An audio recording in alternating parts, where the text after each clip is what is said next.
We are going to talk about the benefits of a good map template when making your NASM plans. I use PowerPoint for my map templates now.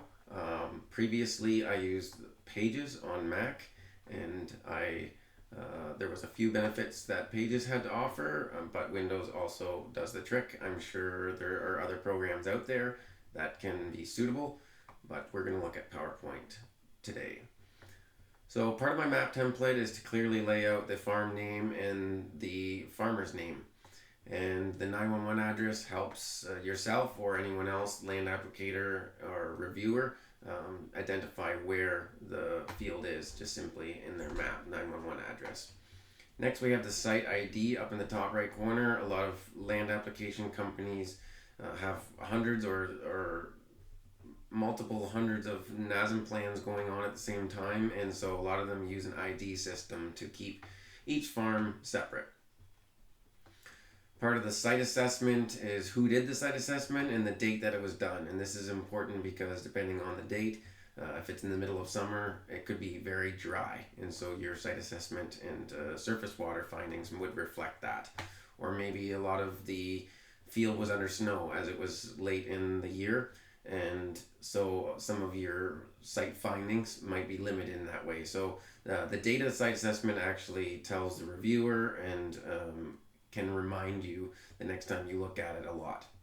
Your site information, you can find that information off of the ag maps that OMAFRA has put together, or you can find it from the farmer directly.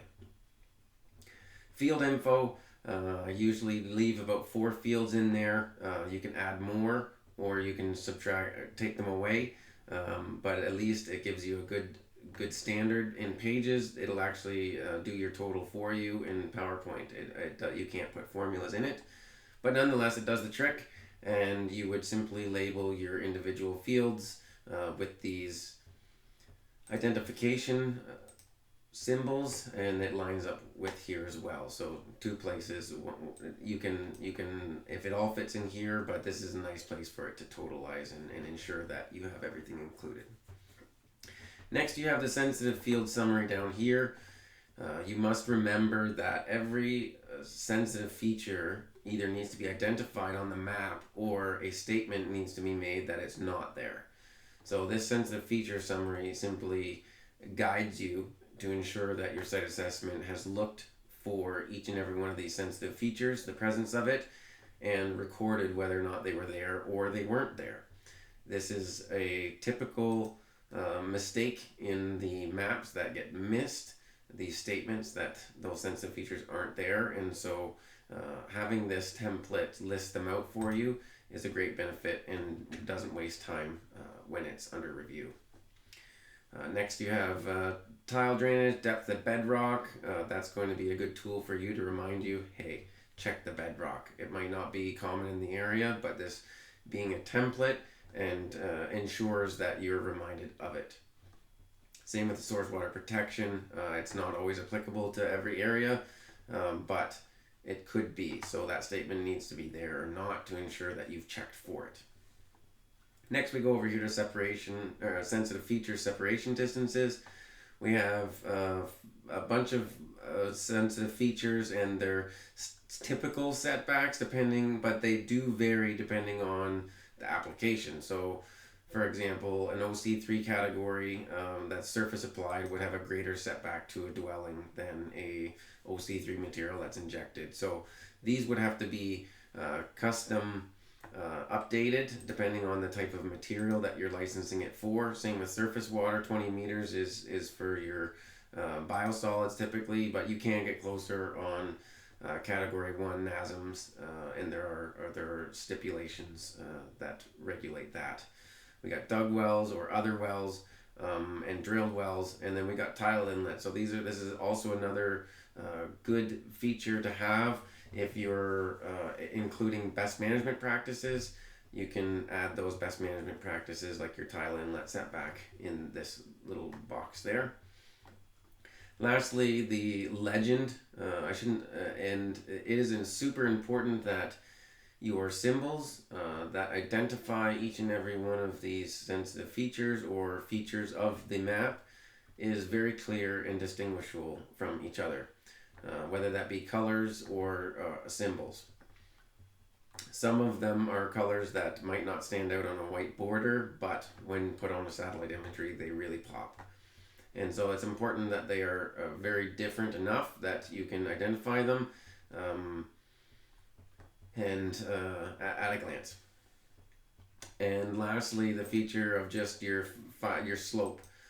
So I usually just keep that on there to remind me when I plop my satellite map on there that I need to identify the largest slope of the field and any slope to within 150 meters of surface water.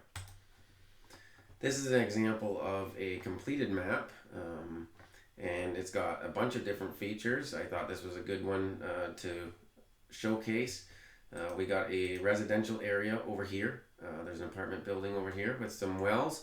We got a big municipal well right here, and you can see it's very clear where the setback is there.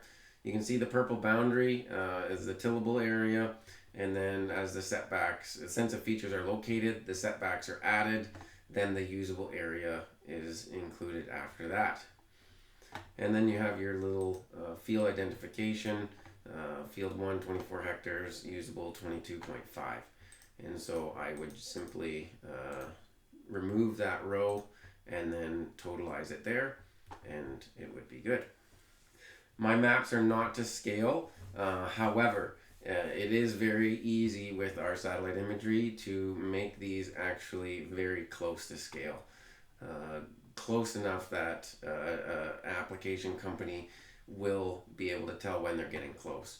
And simply, there's just measuring tools that you can use, from the sensitive features to whether it's different areas of the corners of the fields or different dark spots on the field edges. You can very easily measure 100 meters from a municipal well, get a landmark, and set your setback from that. And that will be very, very close to what it will actually be in the field.